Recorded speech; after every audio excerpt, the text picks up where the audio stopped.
사랑하는 전교 성도들 한 주간 평안하셨습니까? 또 사모하는 마음으로 예배 자리에 나오신 여러분들에게 하나님의 귀한 은혜가 임하기를 간절히 소망합니다. 오늘 본문 말씀으로 여호와께서 이기게 하시니라라는 제목으로 함께 은혜를 나누고자 합니다.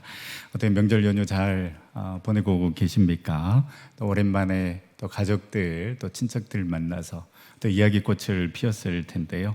보통 이렇게 이야기를 하다 보면 늘 나오는 단골 주제들이 있습니다.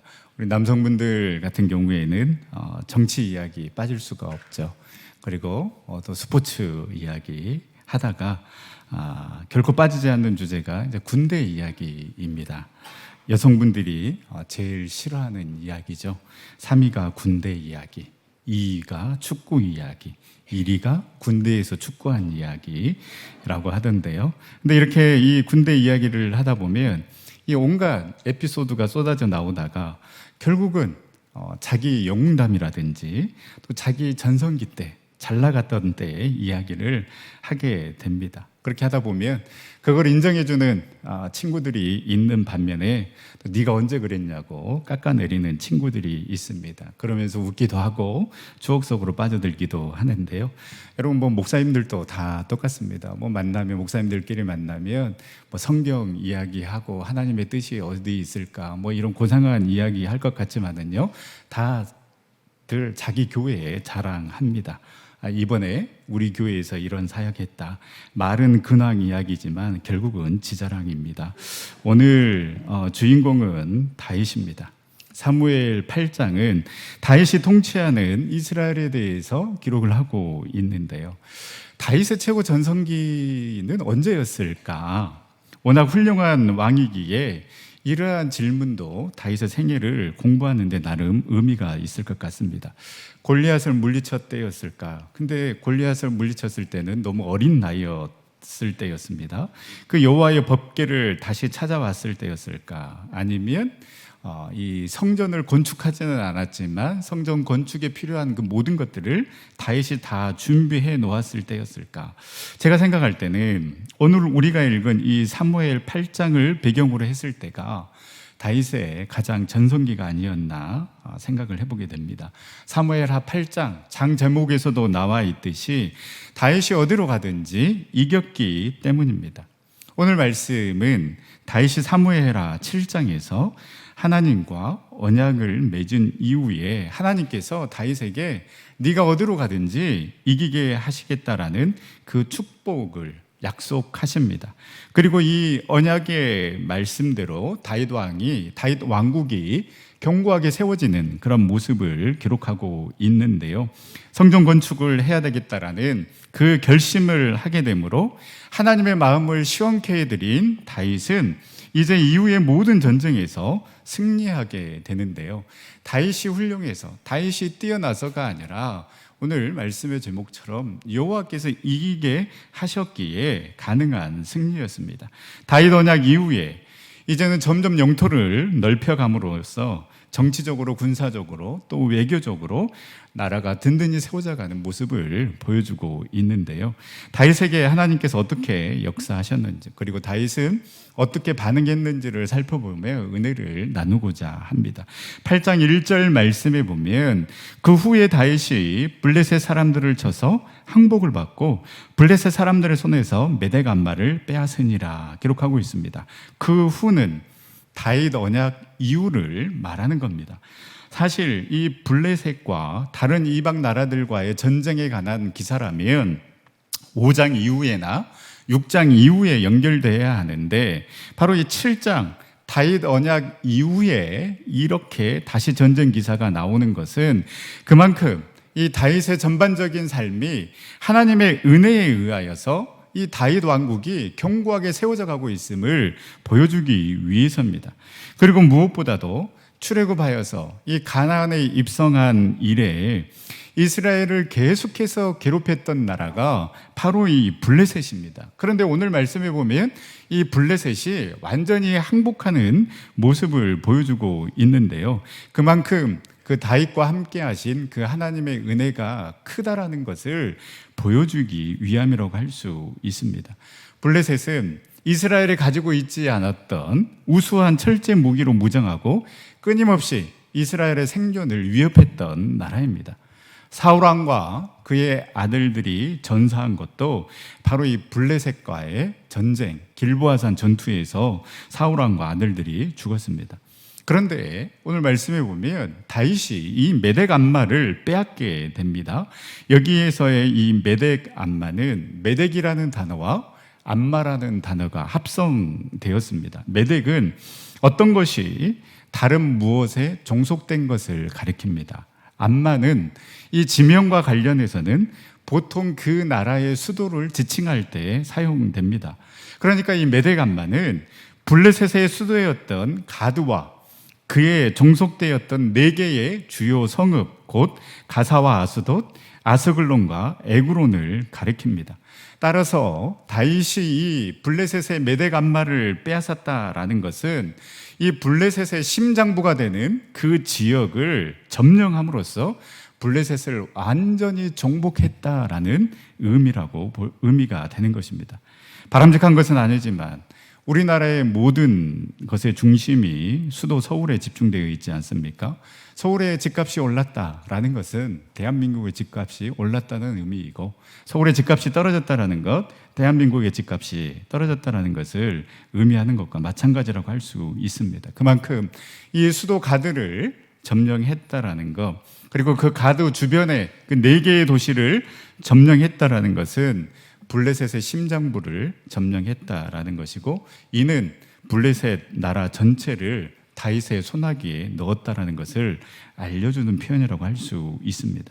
이렇게 블레셋이 다윗에 의해 이스라엘에 항복하면서 이제는 이스라엘에게 종속된 위치로 전락하게 된 것입니다. 이스라엘에게 있어서 이 블레셋은 도저히 정복할 수 없는 초롱성과 같은 나라였습니다. 그러나 하나님의 사람에 의해서, 하나님에 의해서 이 블레셋이 항복하는 기적이 일어났습니다. 여러분, 하나님에게는 이렇게 상황을 역전시키는 그러한 능력이 있는 분임을 여러분 믿으시기를 바랍니다. 하나님께서는 늘 이렇게 당신의 백성들을 지켜오셨습니다.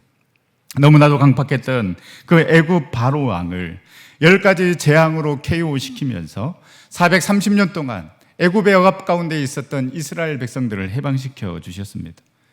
도저히 건널 수 없었던 그 홍해를 갈라서 이스라엘 백성들을 건너가게 하셨고, 도저히 승리할 수 없는 그 수많은 정복 전쟁에서 이스라엘을 승리케 하셨습니다. 신약 세대로 오면 우리 주님은 포도주가 떨어져서 일생에 한 번뿐인 그 잔치를 망칠 수밖에 없었던 그 상황에 물이 변하여 포도주가 되게 하셨습니다.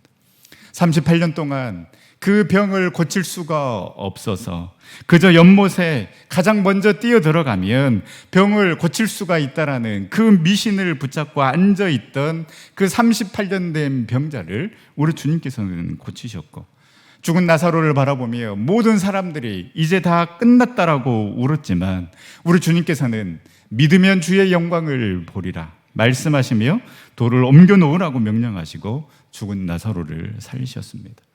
사랑하는 전성교회 성도 여러분, 우리의 삶에도 이러한 기적이 임할 수 있기를 간절히 소망합니다. 우리를 괴롭히는 그 고질적인 문제들이 있습니다. 그래서 그 문제 앞에, 그 상황 앞에 우리는 늘 무너질 수밖에 없고 우리의 힘으로 어찌할 수 없는 그러한 상황들이 분명히 있습니다. 그래서 이제는 어쩔 수 없어, 내가 한 번 당한 것도 아닌데, 이러한 일이 내 삶에 처음 일어나는 것도 아닌데라고 생각하면서 포기해 버리셨습니까? 이제 이 문제는 도저히 해결할 수 없는 상황이라고 스스로 결론 내리며 절망 가운데 있지는 않습니까?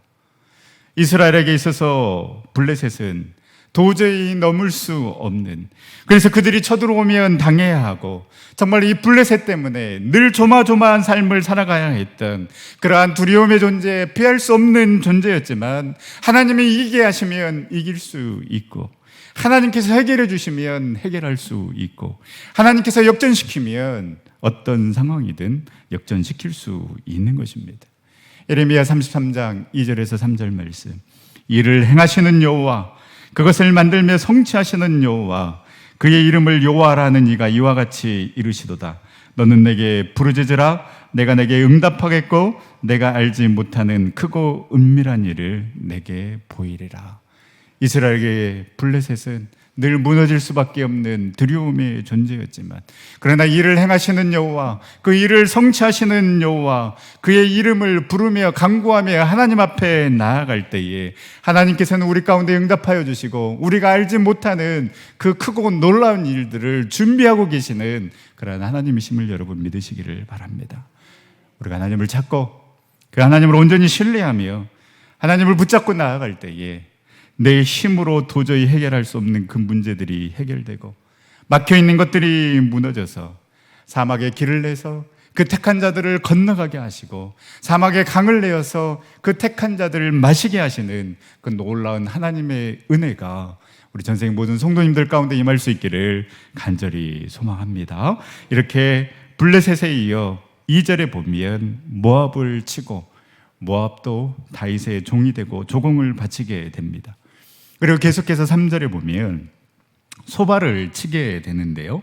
이 소바는 사울 왕 때 이스라엘의 석국이었지만 이 소바 왕 하다데셀이 자신의 힘을 가시하기 위해서 오늘 말씀에 보면 유브라데 강으로 나아갔다라고 기록하고 있는데, 이 유브라데는 과거 하나님께서 아브라함과 광야 이스라엘 백성들에게 주시겠다라고 약속하신 그 땅입니다. 이를 잘 알고 있었던 다윗은 이 소바왕 하다데셀의 이 유브라데를 차지하고자 하는 그 행위를 일종의 반란으로 받아들이고 하다데셀을 치게 됩니다. 그리고 5절에 보면 이 소바왕 하다데셀을 도운 아람도 다윗이 쳐서 승리하는 장면이 기록되어 있습니다. 그런데 이 승리 가운데 다윗이 도저히 이해할 수 없는 일을 하게 되는데요. 4절 말씀에 보면 다윗이 소바왕 하다데셀을 물리치면서 마병 1,700명과 보병 2만 명을 사로잡게 되는데요. 이 숫자만 봐도 다윗과 이스라엘 백성들이 크게 승리한 것임을 알 수 있습니다. 더구나 마병 1,700명을 사로잡았다라는 것은 이 다윗의 군사력에 엄청난 플러스가 되는 자산이 될 수 있습니다. 이 당시에 마병을 얼마만큼 가지고 있느냐가 곧 그 나라의 전투력과 직결되었으므로 마병 자체가 강력한 힘이라고 할 수 있습니다. 이 엄청난 힘이 될 수 있는 마병 1,700명을 사로잡았으니 이 다윗 왕국에 얼마나 큰 힘이 되겠습니까? 그런데 다윗은 병거 100대의 말만 남기고 나머지 병거의 말은 다 그 발의 힘줄을 끊어내어 버립니다. 이미 말씀드린 것처럼 군사력을 증강할 수 있는, 이스라엘이 부강할 수 있는 너무나도 좋은 기회인데 어찌 보면 너무나도 어리석은 일을 이 다윗이 한 것입니다. 그 마병의 발의 힘줄을 끊을 것이 아니라 잘 관리해서 다음 전쟁에 사용해야 되지 않겠습니까? 그런데 왜 다윗이 이렇게까지 했을까요? 다윗이 이렇게까지 한 행동은 전쟁에서의 승리는 하나님에게 달려있는 것이지 결코 말병거에 달려있지 않다라는 것을 확신했기 때문입니다. 다윗은 어린 시절 골리앗을 물리칠 때부터 알았습니다. 비록 내 손에 칼과 창과 단창이 없다 할지라도, 비록 내 손에는 물맷돌밖에 없다 할지라도 하나님이 나와 함께 하시면, 내가 하나님을 의지하며 나아가면 그 손에 무엇이 들려있든지 승리할 수 있다는 확신이 다윗에게 있었습니다. 전쟁은 내가 얼마나 많은 무기 그리고 강한 무기를 가지고 있느냐에 승패가 달린 것이 아니라 전쟁은 여호와께 속한 것이다라는 그 확신과 믿음이 다윗에게 있었기 때문에 다윗은 그 말의 힘줄을 끊어버림으로써 이제는 내가 눈에 보이는 그 말병거를 의지하는 것이 아니라 하나님을 의지하겠노라고 하는 그 결단을 보여준 것이라고 할 수 있습니다. 쌓여가는 재산, 늘어가는 말병거를 보면서 이제 이 정도면 승리할 수 있겠구나. 그 교만한 마음으로 하나님을 의지하지 아니하고 내가 이 말병거를 의지하며 전쟁을 할까봐, 싸울까봐 다윗은 그 마음을 알았기 때문에 그 말병거의 힘줄을 끊어버리고 나는 하나님만 의지하겠습니다라는 그 믿음으로 나아간 것이라고 할 수 있습니다. 여러분, 이 다윗의 믿음이 우리의 믿음이 될 수 있기를 간절히 소망합니다.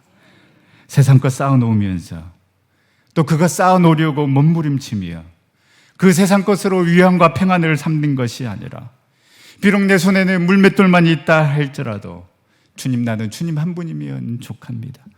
전쟁이 여호와께 속한 것처럼 내 삶 또한 오직 우리 주님께 속한 것임을 알고 나 또한 주님께 속한 자 되어 내가 주인 삼은 그 모든 것들 온전히 그 힘줄을 다 끊어버리고 내가 이제는 오직 내 주님만을 주인으로 삼고 내가 그 주님만을 바라보겠습니다라는 그 다윗의 믿음이 우리의 믿음이 되어서 온전히 주님을 신뢰하고 온전히 주님께 나아가는 저와 여러분들의 믿음이 될 수 있기를 간절히 소망합니다. 이렇게 세상 것에 연연하지 아니하고 오로지 주님을 의지하고 바라보는 자가 주님께 온전히 드릴 수 있는 것입니다. 10절 말씀에 보면 다윗이 소바왕 하다데셀의 군대를 무찔렀다라는 이 소식을 듣고 하마당 도이가 사람을 보내서 다윗 왕을 축복하게 합니다.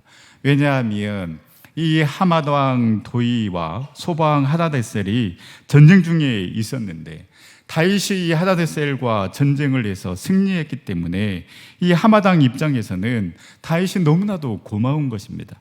그래서 은, 금, 녹그릇을 가지고 왔는데 11절, 12절 말씀에 보면 다윗 왕이 그것도 여호와께 드리되 그가 정복한 모든 나라에서 얻은 은금 곧 아람과 모압과 암몬 자손과 블레셋 사람과 아말렉에서 얻은 것들과 소바왕 르우베 아들 하다데셀에게서 노력한 것과 같이 드리니라.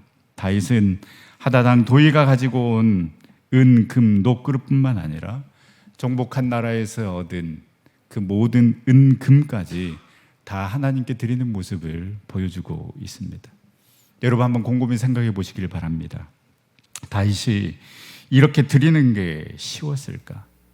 오늘 11절 말씀에 다윗은 그것까지도 여호와께 드렸다라고 기록하고 있습니다. 아, 이거는 내가 챙겨도 되지 않겠나? 아, 이 정도 승리했으면 이제 나의 것으로 내가 만들어도 되지 않겠나? 이런 생각하지 아니하고 온전히 모든 나라에서 얻은 은, 금까지 하나님께 다 드렸습니다. 다윗이 이렇게 할 수 있었던 것은 이 모든 것이 하나님께로부터 왔음을 인정했기 때문입니다. 다윗은 어디로 가든지 이기게 하셨던 그 하나님의 은혜를 한시도 잊지 않았기 때문에 가능한 일이었습니다. 여러분, 우리가 한두 번 잘 됐을 때 우리 감사할 수 있습니다. 내 자녀가 뭔가 1등을 했을 때, 뭔가 시험에 합격했을 때, 하나님 너무 감사합니다. 너무 감사합니다. 그렇게 감사 기도를 드리고 감사 헌금도 드리고 하나님께 영광 돌릴 수 있는데 계속해서 잘 되고 계속해서 원하는 대로 되면 그 감사 횟수도 줄어들고 이제는 어떻습니까? 당연한 것으로 받아들일 수 있는 것입니다. 다윗은 하나님께서 어디로 가든지 이기게 하셨지만 그러나 다윗은 그 승리를 당연한 것으로 나의 것으로 받아들이지 않았다라는 것입니다. 그 은혜를 은혜됨으로 인정해야 하나님께 드림에 있어서 아까워하지 아니하고 온전히 드릴 수 있는 것입니다. 다윗은 전쟁에서 얻은 그 전리품들을 하나님 앞에 드릴 때에 벌벌 떨지 않았습니다. 고민하지 않았고 머뭇머뭇하지 않았습니다. 여호와께서 주신 승리가 다윗에게는 은혜로 인식되었기 때문에 그의 것으로 여기지 아니하고 온전히 하나님께 기쁜 마음으로 드릴 수 있었던 것입니다. 사랑하는 전성교회 성도 여러분, 이것까지도 하나님께서 주신 것으로 여기면서 드리고 있습니까? 아니면 이것은 나의 것으로 생각하고 내가 노력한 것으로 얻은 것이기 때문에 이것은 나의 것이기에 내가 움켜쥐며 나의 만족과 유익을 위해 사용하고 있습니까? 내 삶에 당연한 것 하나도 없음을 깨닫고 이것도 하나님께서 주셨기에 은혜로 감사함으로 기쁨으로 하나님께 온전히 드릴 수 있는 그러한 삶 살아갈 수 있기를 간절히 소망합니다.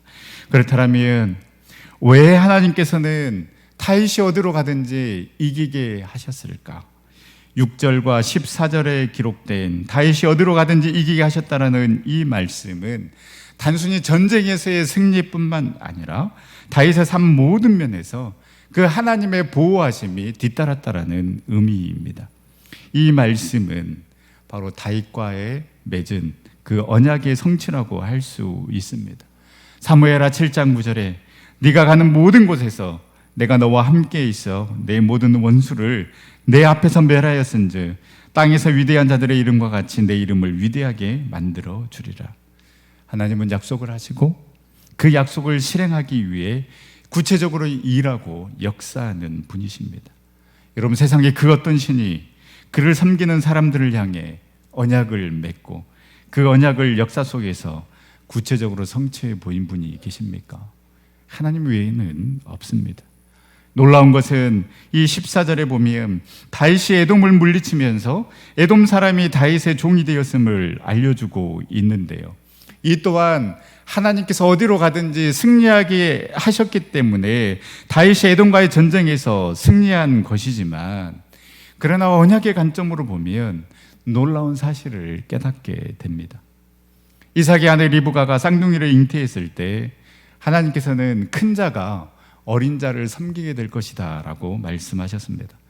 큰 자는 에서이고 어린 자는 야곱입니다. 야곱의 후손은 이스라엘 민족이고 에서의 후손은 에돔 족속이 됩니다. 이 에돔 족속은 이스라엘 민족이 애굽을 나와서 그 가나안 땅으로 들어갈 때에 이를 막음으로써 이스라엘과 적대의 관계가 되었고 서로 원수로 지내다가 이제 이 다윗의 시대에 이르러서 하나님의 말씀대로 큰 자가 어린 자의 종이 되는, 에돔이 이스라엘의 종이 되는 그 말씀의 성취가 이루어지게 된 것입니다. 아무리 세월이 지나도 하나님은 반드시 당신의 약속을 성취하시는 그런 하나님이심을 여러분 믿으시기를 바랍니다. 그래야하기 때문에 우리가 다른 것 바라보고 다른 것 의지하며 살아가는 삶이 아니라 하나님께서 말씀하신 말씀, 하나님께서 나에게 주셨던 그 하나님의 말씀을 붙잡고 나아가는 저와 여러분들 삶이 될 수 있기를 간절히 소망합니다. 이 위대한 하나님, 말씀하시고 언약을 맺으시고 그 말씀하신 바를 성취하기 위해 그 택한 자녀들을 위해서 지금도 일하시고 계시고 역사하고 계시는 그 하나님을 우리가 믿고 있음을 확신하며 그 언약의 말씀 붙잡고 그 일을 이루실 그 주님을 기대하며, 그래서 정말 다윗이 어디로 가든지 이기게 하셨던 그 하나님의 놀라운 은혜가 우리 전체 모든 성도님들 가운데 임할 수 있기를, 그래서 늘 주님 붙잡고 주님 의지하며 주님 바라보며 살아가는 우리 저와 여러분들 삶이 될 수 있기를 간절히 소망합니다. 우리 시간 함께 찬양하며 기도의 자리로 나아갈 때에 하나님께서 다윗과 함께 하셔서 어디로 가든지 승리하게 하셨던 것처럼 우리가 주님 안에 거하고 주님을 온전히 신뢰할 때에 우리를 승리케 하시고 당신의 뜻대로 인도하여 주실 줄 믿습니다. 우리 그 믿음으로